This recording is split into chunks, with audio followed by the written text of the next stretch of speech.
Hey guys, Kevin Ryan for Scream Queens Season 1, Episode 6, 7 Minutes in Hell, and I was definitely looking forward to this episode because I felt like last week they were really starting to get back on track. It seemed like last week was a really strong entry for the show. It was actually a lot of fun. I was hoping this one would be great, and I have to say, they finally did it. Finally, out of the 6 episodes, they finally gave me a Scream Queen episode that was perfect. I have no complaints with this episode whatsoever.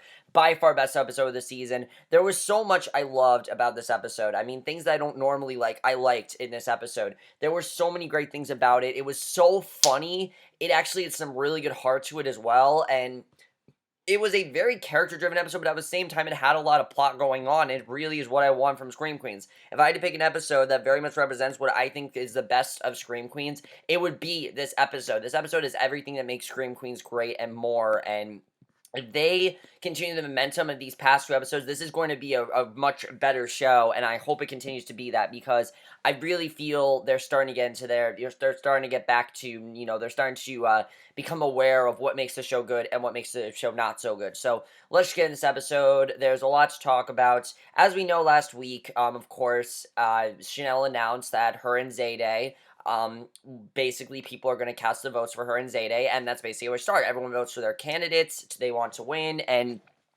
Jennifer goes over the votes, and Grace asks what happens if it's a tie, and Chanel number 3 says that it never really happens before, but by law that she would rule together, and Jennifer announces that it is a tie. So basically, Zayday and Chanel will be co-presidents, and Zayday and Grace hug and cheer because they actually were successful. And Zayday says she knows it's not ideal, but she thinks her and Chanel will make great co-presidents, and Chanel says she refuses to be co-president with a pledge. She says Jennifer miscounted the votes, and I actually like Chanel in this episode. I thought Emma Roberts was actually very funny in this episode, I have to say. She's been kind of flat, but I really feel she's starting to really get into this character, and I definitely feel she's doing a much better job than she was. Grace tells her to calm down. She talks about how all the reasons she didn't win mainly because her pumpkin patch was canceled and people were intimidated by her hotness and the Red Devil, and she says the only person is number 5. She thinks number 5 is the reason this didn't happen, and she says she hates all of them and for not voting for her tonight, but she hates her the most. She says she knows it's on her that she chose idiots and weirdos to be her minions, but she's the most weird and idiotic, so she blames her more than anyone. And Zayday tells Chanel they should talk this through, and she says she doesn't want to talk about any of it again, and she hates them all. So I thought that was pretty funny. But then when, number 5 and number 3 confront her, they find that Chanel is actually laughing about it. She actually wanted this to happen. She wanted Zayday to win, mainly because she learned from a documentary that the mafia, that you never want to be the boss of a time of a crisis because it puts a target on your back. So basically, she is basically trying to lure the she's basically kind of using Zayday as bait. That's, for her winning is her using Zayday as bait for the Red Devil. And she says when the Red Devil's killing all of them, Zayday's the number 1 target, and she says she was hoping one of them would betray her and vote for Zayday, which would make sense why the Red Devil would kill Zayday. Obviously, he was in love with Zayday, she's not reciprocated the same feelings, and the Red Devil would probably kill her. That would make sense. So, she says she was hoping one of them would betray her and vote for Zayday so she could win the whole thing, but this works even better. She tells him she plans on making peace with Grace and Zayday, and number 3 realizes that the pumpkin patch was all just an elaborate plan to set up Zayday to be killed. That's really what the whole thing was, and she wanted Zayday to be killed, and, sorry guys, I'm getting a FaceTime call, but yeah, she basically, wanted Zayday to be killed, and she says she likes to think of it as saving a life, of course, her own life, which, that's really who she's protecting. She's protecting herself and no one else, and she says not to judge her, and she talks about how close number 3 and Sam have gotten, and she asks her if she's going lesbian, because while she gets Sam maybe cute in a weird way, she doesn't think she should be having sex with pledges, and, you really start to see a lot more of number 3 in this episode. Number 3, I know a lot of people are comparing her to Brittany from Glee, and I do see the comparisons, but I think there were definitely quite a few scenes this episode that showed that she's much different from Brittany, and I like seeing that. So she tells them she will now implement phase 2 of her plan, and they follow her, and she goes downstairs to Chanel and gives Zayday a key to the storage room, and it's the most holy room in the house, and the only president can have the key. She says she wants her to have it, and Zayday, asking what she's getting at and what the catch is, because, there always seems to be a catch with Chanel. Chanel tells her that there actually isn't a catch, but she says she may be a bitch, but she loves Kappa, and she wants to survive the challenging time. She says she thinks she can do a better job than she can. She wants to give her a chance, and She officially appoints Zayday as the active president of Kappa Kappa Tau, though she doesn't know her last name, which I thought was funny, the way she's like, Zayday something, and she didn't know her name. I thought that was great. So Grace number 10 that she is Zayday's secretary, and she tells her how proud she is of her, and how much Kappa will change with her. And Zayday says the biggest change she wants to make, of course, is, to stop the Red Devil, obviously. And Grace said that's what they need to talk about. She knows they don't know who the killer is, but they know it traces back to the house. If the Red Devil is killing Kappas, it means some of them have to know something. And, she wants to get that information out. Now, Zayday's plan, I think, was definitely very well done here. She suggests a slumber party, and I actually thought this was very smart of Zayday to do. And I'm really starting to like Zayday as a character, I have to say. Zayday is a character that I haven't been set on, but recently, especially these past 3 episodes, I've really been getting into her character, and especially this episode, I thought she was really good. But Zadie suggests, to have a slumber party, because there are 2 things that will always happen at a slumber party.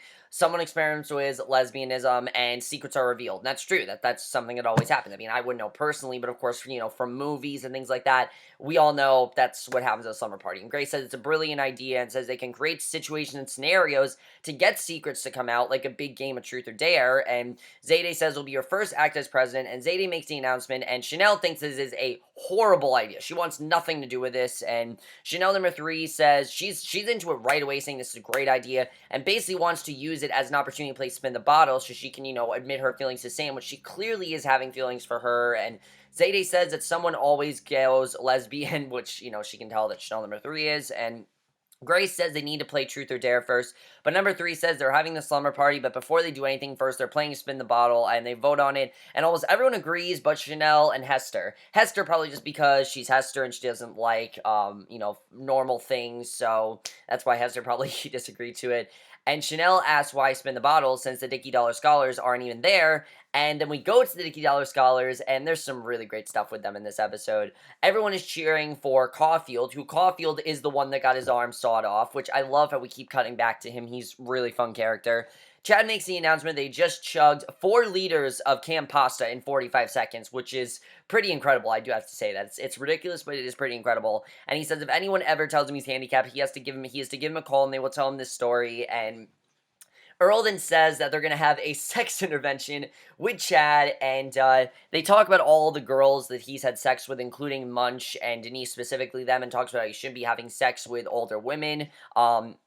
And he says that they actually have given him something to think about, and he has this really big scene that they treat as a huge scene. It really is pretty ridiculous, but, this is Chad we're talking about, so they make it like this huge thing, which I think is very funny, and that's something I always really love with Chad, is that all his scenes, they make it seem like the biggest thing ever, and that's why it's really funny. And basically, he talks about how he always thought one of the best parts of college was having sex with faculty, and now he realizes concentrating on porking popular girls is on all their best interests, and he says he will concentrate on his relationship with Chanel, and I thought that was definitely very funny.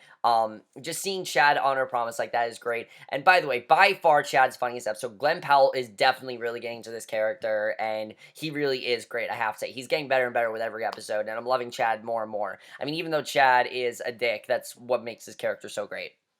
So Earl talks about the slumber party, and he proposes a Panty Raid, so it seems like they're going to do that. And at the slumber party, they're playing Spin the Bottle, and Chanel gets Jennifer, but she wants nothing to do with it. She's saying she doesn't want this and doesn't understand why they're doing it, since the Dickie Dollar Scholars are nowhere to be found. And Hester agrees to do it in her place, and Hester kisses Jennifer. Number 3 spins, and you can tell that number 3 obviously wants to kiss Sam. And first it lands on Grace, but she respins, and, Grace gives her this look like, what the fuck are you doing? Like, no, we're not doing this. Because, one, Grace is completely against this. She doesn't want to play Spin the Bottle at all. 2, obviously, she doesn't want to kiss a woman. She doesn't want to do that. So it lands on Sam, and number 3 then confronts Sam and asks her if she was interrupting her. She says she was practicing looking disinterested. And number 3 says when she was a kid, no one liked her because she was so rich. She started acting like she didn't care, and then she realized she wasn't acting, and is pretty sure she was born without the part of the brain that makes you feel something. And like I said, number 3, I'm really starting to like her as a character. I think she's a lot of fun. But the thing with number 3 is, I do kind of feel this is bullshit. I mean, you can tell multiple times throughout this episode that she does have some sort of feelings, and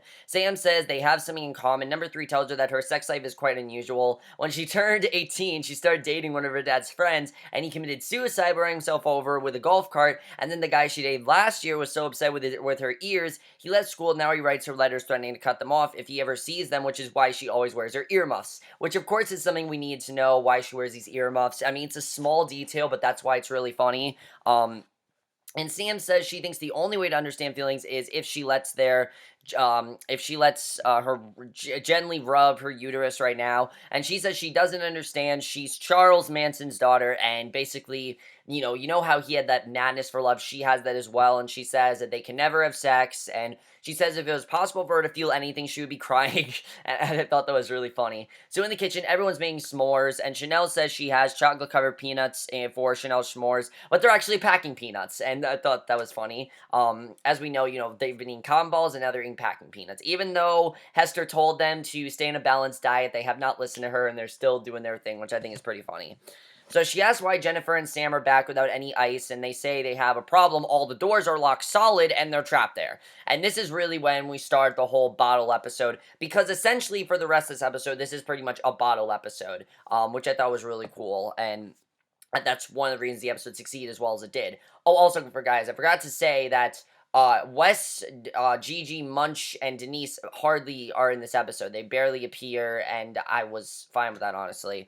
But Grace says probably your dad's fault. He's overprotective, but it's nothing to worry about. And Chanel says that it is what it was the Red Devil that did it, obviously. And Zayday asks how he would have done it without them noticing, and Chanel says he must have hacked into the security system that she had installed, and she talks about how when she got one, because her and Chad watched Panic Room and he told her he should get one, and Grace asked if there's a switch somewhere to deactivate it, and Chanel says there is, but the guy said the kill switch is on back order, and he'd have to install it in a couple weeks. So they're basically fucked at this point. So number 5 says she hates being trapped in small places, but I love the line where Grace says that's not small at all. The house is literally 15 feet. It's huge, honestly. It's a huge house. It's not small at all. So I thought that was pretty funny.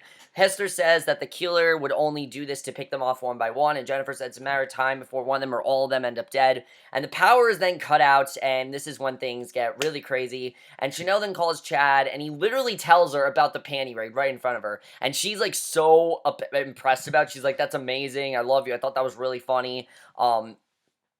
And he has to help them, and she says her phone's the only one that's working because the satellite phone. He confesses about having sex with Munch and Denise, and he says he's on the way. She says she loves him, and he says he loves her too, sort of. I mean, I love the way he's like, I love you too, sort of. You can tell that Chad does not want attachments whatsoever. Chad then explains the plan to them and climbs up the ladder to see Chanel. She says to come save her, and she's his forever, and he says he doesn't know if he's ready for that level of commitment. He tells her to take back what she said. She tells him to break the glass and that she is his for whatever amount of time he feels is appropriate. He breaks the glass, kisses Chanel, but then when the Red Devil finds them, Chad tells them all to climb up. He throws the phone, which is the only phone they have because, all the other phones aren't working. And despite Caulfield's determination, he's then killed by the Red Devil, and Caulfield dies in that scene, which I thought was actually pretty funny. He's literally like, I'm not gonna die tonight, and then the ladder just falls on him. That was great. We knew 3 characters were gonna die in this episode. I was fine with it being 3 characters that were important, but not too important, because obviously, we want some of these characters to live. We don't want them to kill off major characters yet. It's only season 1, and we know that they are going to continue the same storyline next season. So that's probably why they're not killing off any huge characters yet. It looks like next week that's going to happen. The next episode that's going to happen. We'll get into that. So Chad says the only thing they can do is watch him die. The Red Devil uses an axe, eventually chucks off Caulfield's head. That was graphic when that happened. I mean, that was pretty crazy. So Grace says someone in the house definitely knows who is the killer, and Zayday says it's truth or dare time, and Grace asks what they're doing. Zayday says they are doing whatever it takes to stop the killer, and Grace asks if she ever just stops and asks herself what they're doing there. And honestly, Grace makes a good point. Why don't they just leave the school? Like, honestly, I think that's something a lot of people have been talking about. Why don't they just leave the school if there's a killer haunting them? I mean, why haven't they thought about that? And Zayday tells them that, and Zayday says that they're not going to let that get in the way, that sometimes, but no one will tell them when they can and can't go swimming. She tells her to pull together and play Truth or Dare because no one can stop them. And Zayday tells them that they will be playing Truth or Dare. And Chanel says now would be a good time to play Spin the Ball since some of the Dickies are there. And Grace says someone in the house knows something about the murderer. They're not telling them, and she intends to find out who it is, what it is. And Zayday explains the rules of the game, and Chad is extremely ecstatic over this. It was really funny. Like, he's giddy like a schoolgirl. I mean, he is just loving every minute of them playing this game. And Basically, Jennifer asks, what if you just lie? If you were the killer, she would pick the truth and then lie. And Chad says not truth or dare or lie, so she's just picked dare, and they go back and forth about it, which I thought was really funny. I mean, just that whole scene, they're going back and forth about, what to say about dare. I mean, that was just great. So Chanel asks number 5, and she picks dare, and she asks if her vagina has teeth, and she says that's insane, and it doesn't. She says she wasn't allowed to lie, and number 5 said that she's not lying. She asks her if she's telling the truth or not, and she leaves and forfeits her turn. And I thought that was a very strange question, but that's normal for number 5. And Grayson asks Sam, and she picks truth, and she asks number 3's deepest, darkest secret. And Sam admits to number 3 being Charles Manson, and number 3 admits having sexual feelings for Sam, which obviously Sam didn't know about. And Chad says that she's definitely the killer, and he says if she's not the killer, she should give it a shot, which I thought was really funny. The fact that he's like, you probably be pretty good as a killer. You should just give it a shot there. I mean, anything Chad says is just great. Number 3 then asks Sam, and she picks dare. She dares her to go to the Kappa house basement and take a nap in the bathtub, and Chad says to take a break. Number 3 says she's sorry she ever trusted her, and Sam says they should talk about the other things she said. And number 3 says she only feels rage and pissed offness, as she says. She says to go sit in the bathtub and think about what she did, and Sam says she's sorry. She goes down to the basement, opens up the door that leads to the bathtub. She's asked if anyone's down there, and upstairs everyone is dancing to Chumbawamba's tub thumping except for Grace, because Chad had he had a playlist and told him to take a break, so they're taking a dancing break, and Grace just is like, no, I don't want to be here. It's pretty funny. Sam then looks at the bathtub filled with blood, and the Red Devil then comes out. She asks to see their face before she dies, and the Red Devil then takes off its mask and says, and I thought we were going to see who the killer was here. I thought that was what was going to happen, but nope, we don't. I mean, it's understandable. This is only episode 6. There's no way they're going to reveal to us who the killer is yet, and the Red Devil basically, she realizes who the Red Devil is. She says it doesn't have to do this, and she can help them. The Red Devil then gets out a plastic bag and makes her suffocate, killing her, and that was insane.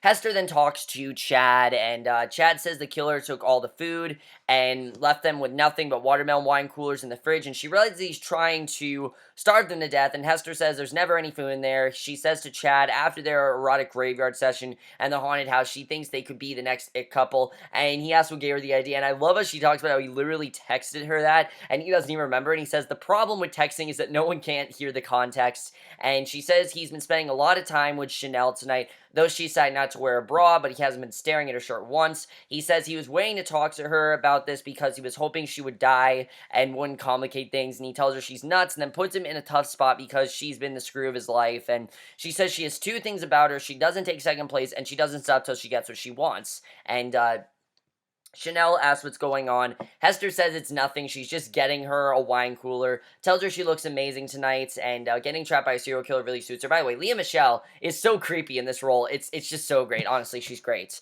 Chanel asks if she was hitting on her, and Chad says that she was. If she was hitting on him, and Chad says that she was, and that's why he needed to talk to her.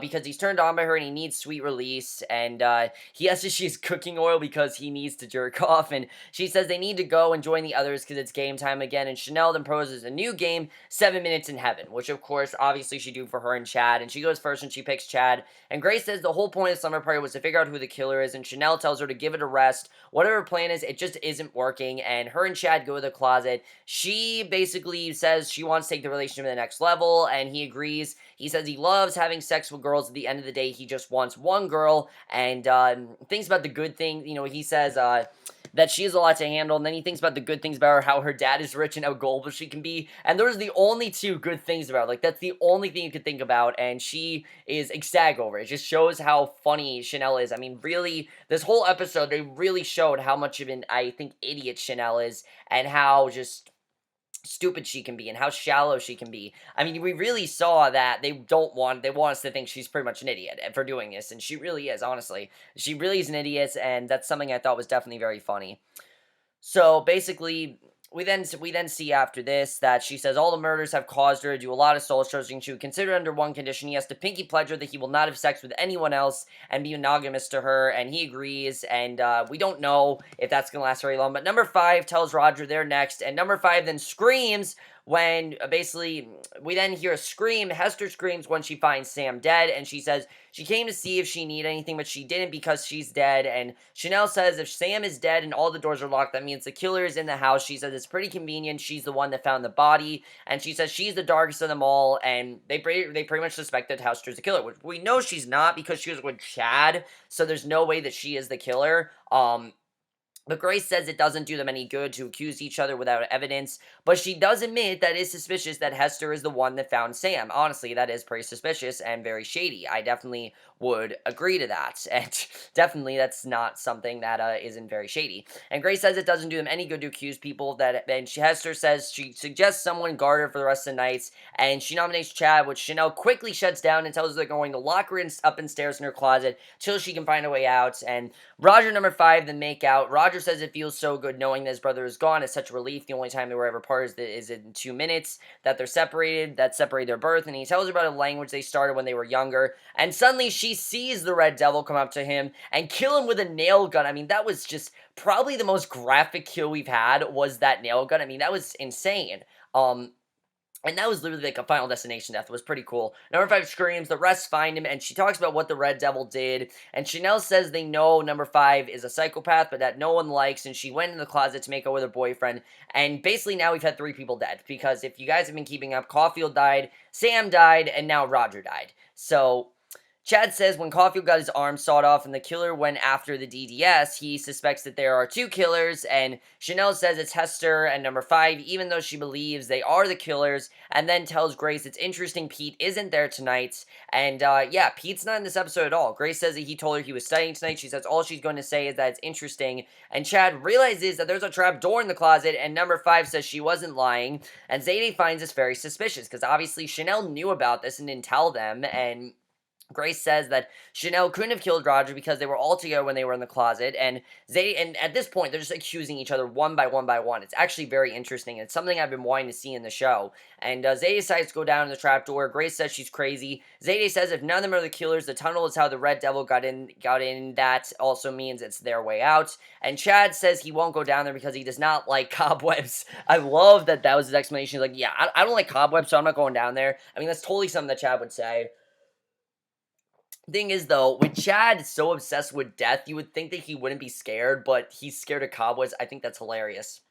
Chanel then decides to go with her because they're co-presidents of the house and therefore responsible for what happens. And Chad says if she gets murdered in the tunnels, he won't bang anyone harder than he did her.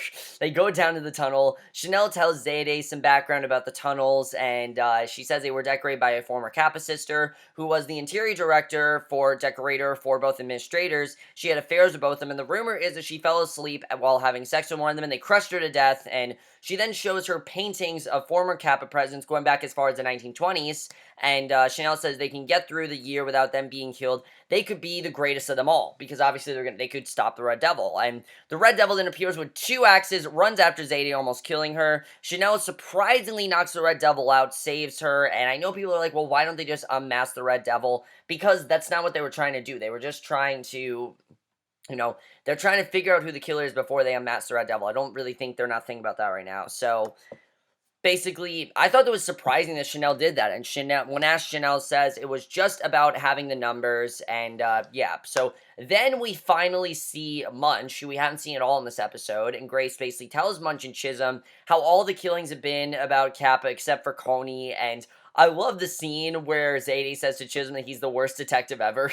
He's really not a good detective at all. Honestly, he's not. Just like Denise. He's really bad at what he does, but that's why it's so funny.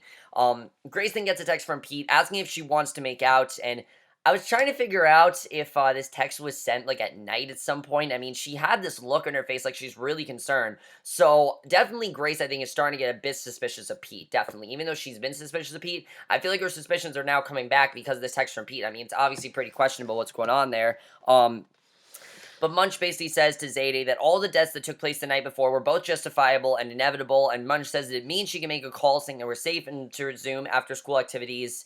and that's all Munch is concerned about. She's just concerned about being able to attend the school, obviously, because they've had the campus shut down, and now they can reopen it again. And Weston finds Grace and tells her she was worried. He tells her they're out of there, and she says she's not leaving when her sister's near the most. She says she won't go, and he can't make her. He says in 3 seconds he's gonna pick her up and carry her out of there. And Zayday says he commits and loves the way, and she loves the way he loves Grace. But if a sister wants to stay, she's staying. And Wes leaves. And Grace feels bad, obviously, because, she can see their dad does care about her. And you know what? Again, I like this scene. It's not like Wes is a bad character. It's just I feel like they give him emotional stuff when it's not needed. I thought this was fine. Honestly, I thought this was fine. Not necessarily me in this episode, but was fine here. I didn't have a problem with it.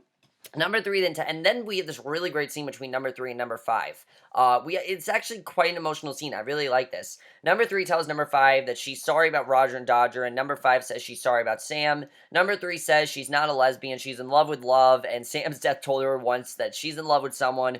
She will tell them right away. And number 5 says she never thought both of them would get killed, and she never feels she'll never find a guy that likes her.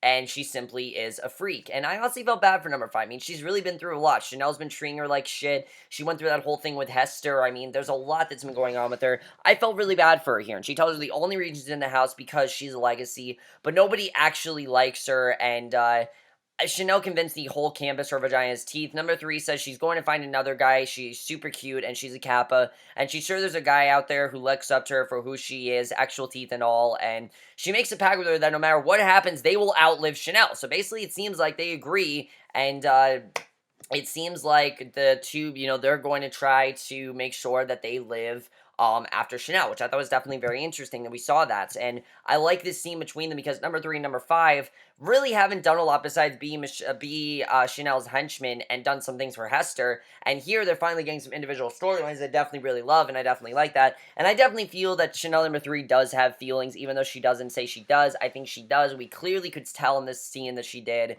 And I think her saying, oh, I don't have any feelings, I think that's bullshit. And not necessarily like, I'm not saying that that's a killer thing, that she could be the killer. I mean, anyone in the show honestly could be the killer at this point. But number 3, I don't think is the killer. I really don't think she is.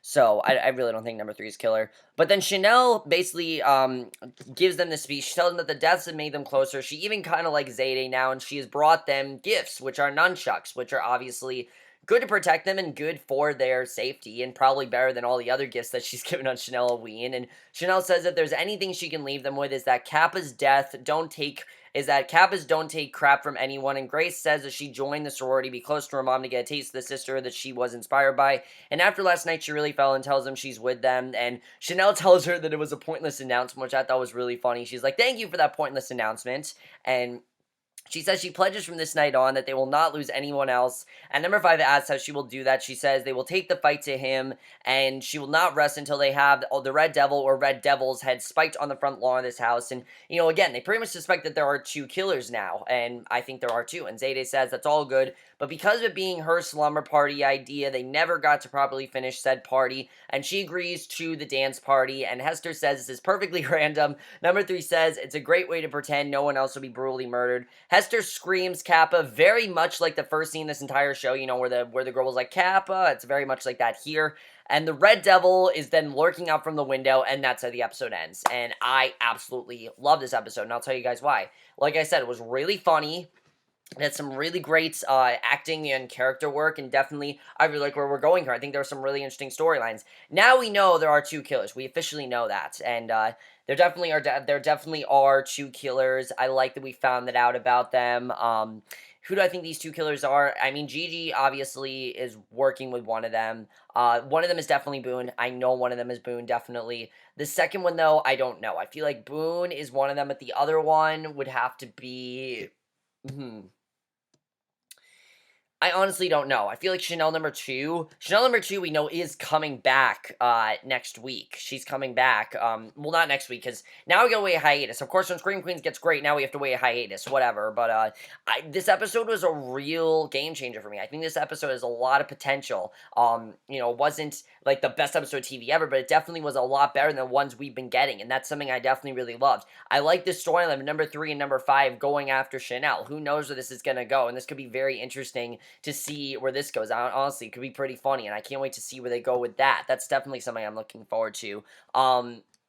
As far as this whole Zayday thing, her and Chanel being co-presidents, I think it's interesting. It's making them closer. It's changing their bond a bit. Is Chad going to keep his promise to Chanel? I honestly don't know. Knowing Chad, I don't think he will, but you never know. Maybe he will. I mean, he made that promise to her, so I think he is legit, but we'll have to see what happens with that. That's going to be interesting. Munch, basically, I feel Munch is still very shady. I really do. I mean, Munch just saying that, oh, I want to keep this campus open for no reason whatsoever, basically just to get, have the money and things like that. It's very shady, and I really do feel like Munch is probably one of the killers. I do. I feel like Gigi's kind of working with Munch, and people have this theory that the reason Munch was so upset about Gigi being with Wes and why she approached Wes is because they plan on killing him, which I could honestly see happening. There's none of that in this episode. Gigi wasn't even in here, but I don't think she needed to be in here. I thought this episode was great on its own. It was a great episode just in general. I absolutely loved it. I thought all three of the deaths were very well done. And very well handled. Just a great episode overall. First great episode of the show. I hope they keep up this momentum because this could honestly really make the show a lot better than it is. I think this episode really did that. And let me know what you guys thought of this episode. We'll see you guys in my next show, which will be for tonight's episode of Arrow. I know I did not get a chance to review either Arrow or Empire tonight. I will make sure that I review both of those tomorrow. Don't worry, guys. And I will see you guys for both those reviews. And yeah, okay, bye.